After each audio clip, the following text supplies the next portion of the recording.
Hi guys! Meron lang kang sasadyain for a 5 days visit sa Leyte. Kasama ko ngayon ang walang iba. At may baguhan kaming kasama guys. Mag-hi ka naman. Hi guys. Hi guys.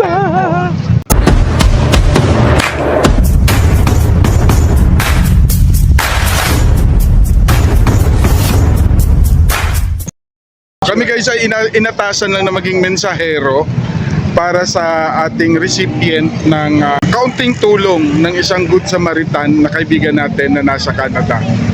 So guys, nandito na kami sa terminal, sa NAIA Terminal 2 at papunta na kami ng Leyte guys! Kasama ko pa rin si Michael, sa si walang iba, si J. Icaro. Nasa airport tayo pero magja-Jollibee tayo. Jollibee lang. Hindi, wala nang kasawa-sawa sa Jollibee. Siyempre Pinoy tayo eh. Okay, saan ba tayo dito? Mag-check-in lang kami guys. So guys, mag-self-check-in lang kami. Unfortunately, hindi kami marunong guys. Meron na ako. Yun.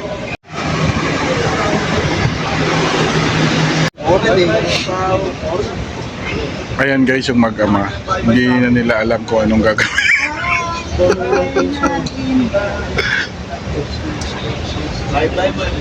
Confirm mo na. Check it. Boss middle house na. Hindi. Kunyari, binabasa pa eh. Yay, may ticket na siya.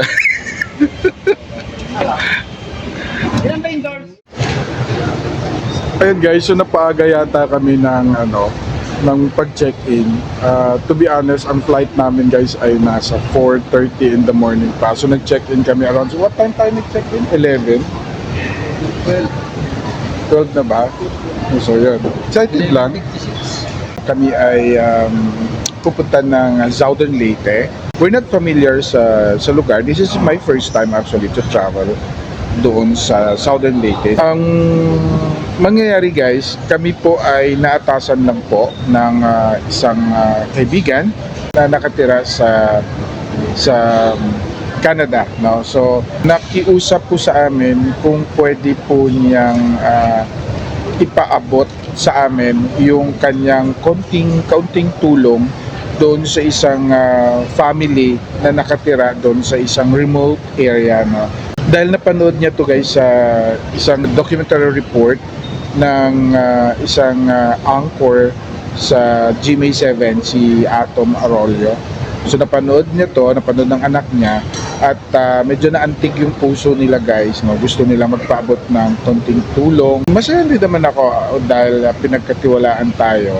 Pupunta kami doon guys para mag-abot at to explore na rin guys sa lugar kung ano po ba ang pwede namin gawin pa. Of course, we have to document our travel and we have to submit this to the donor, para malay nyo, may kasunod pa. So, kasi medyo napakabait guys ng taong ito na gusto niyang tumulong, no, sa mga mahihirap na tao dito sa Pilipinas.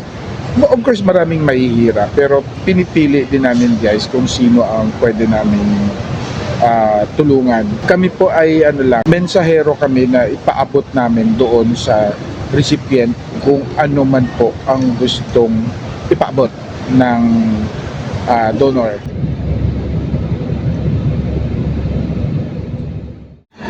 Ayan, may mga kasama po ako dito ngayon sa van. So guys, kailangan lang namin malaman kasi kung tama ba yung pinagagawa namin, kung saan kami pumupunta.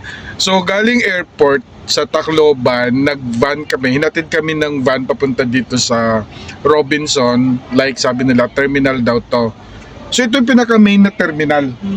Meron doon sa Robinson, Abukay. Meron din. Meron din. Pero sabi Pero ng nasakyan po namin mas madali dito. Okay. So mula po dito, ang pinaka natin, bababaan is Sugod. Sugod.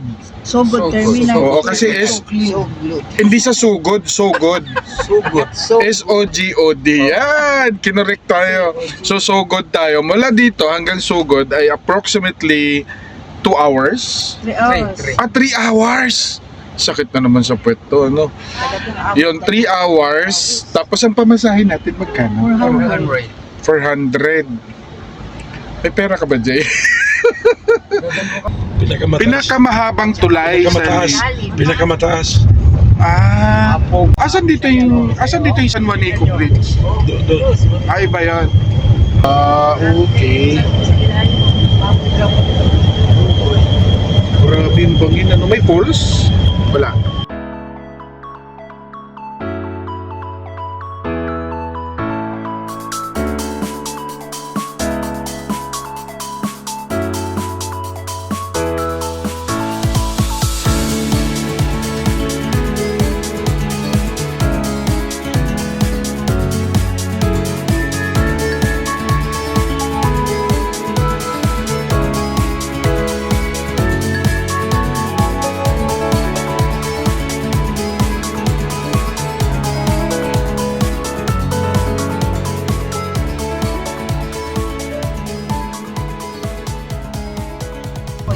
Yung pinakamabang tulay na sa Pilipinas, 45 days yun.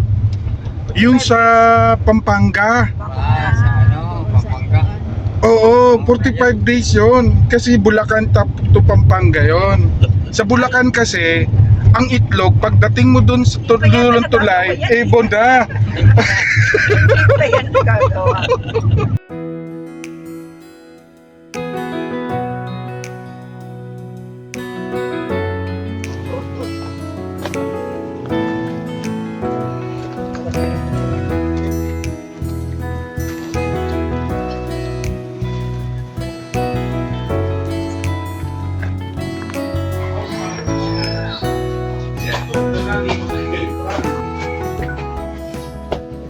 Itong bahay ni...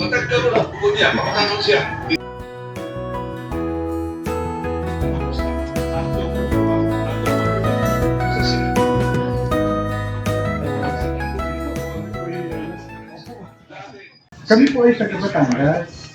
Ay, po, libre po, pag-ano lang kami, courtesy lang kami sa inyo. Kasi pupuntahan namin yung picture sa Ato Marolyo. 7. Oo, yung si Tatay Sever. Sever. Oo. Napanood kasi siya ng isa naming kaibigan na nasa Canada. Filipino citizen po siya. So, napanood lang nila yung video. At kami po naman ay parang mensahero lang na gusto na iabot namin personal mismo. At gusto lang namin din malaman din kung ano talaga pinakasabi. So, okay lang po ba na kami ay pumunta doon diretso? Oo, walang problema, okay. Pero after ba nun nung ipalabas yung documentary na yun, marami din pong nagdalo. Wala pa. Ngayon pa lang. Wow. Ngayon From pa Batangas kami, muna. guys. Yes. Ngayon muna. Magandang umaga po.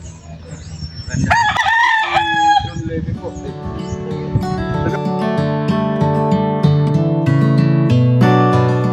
Saan ang bahay niyo? Doon kami nakatira dahil bakwit kami ilipan natin. Wala pa kaming bahay. Ilipunan. Eskwela ha? Yun. Itong building na to? Oo, ito. Ito yung tinitirhan niyo. Oo. Eskwelahan ito. Ilan kayo dyan? Ay, marami yung mga nakatira dyan. Doon tayo. Para si Mrs. niyo Oh, ay sure. makausap din namin. Okay. Ano?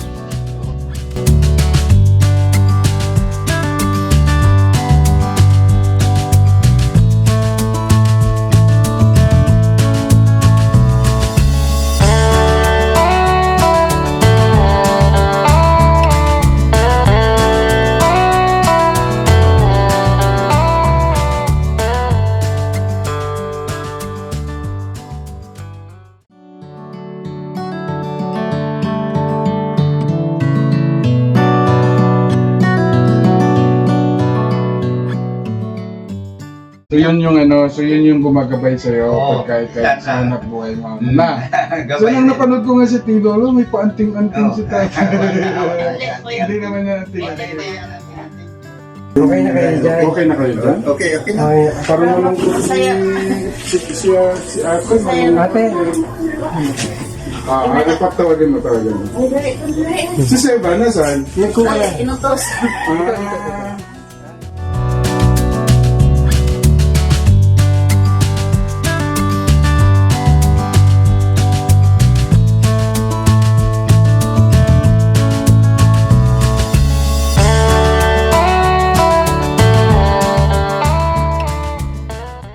Salamat po sa inyong tulong. Malaki na po ito. Pwede na kami makapalit ng mga gamit namin. Ano bang gagawin mo? Anong bibiliin mo? Ibibili ko yung mga gamit ko. Ang dami naman damit niya. Ayun, para sa mga amutan sa eskwelahan, Para hindi na kayo pag-aaral. kay tatay. Ha? Pwede naman natin i-extend sa iba. Like kung 6 families yun, let's say sabihin natin 2 bloke. O pwede naman yung sa tawag duplex. O, duplex. So, Duplex. kung dalawa, parang magkaharap, Oo, pwede. pwede naman parang Pwede magkakap isang bahay.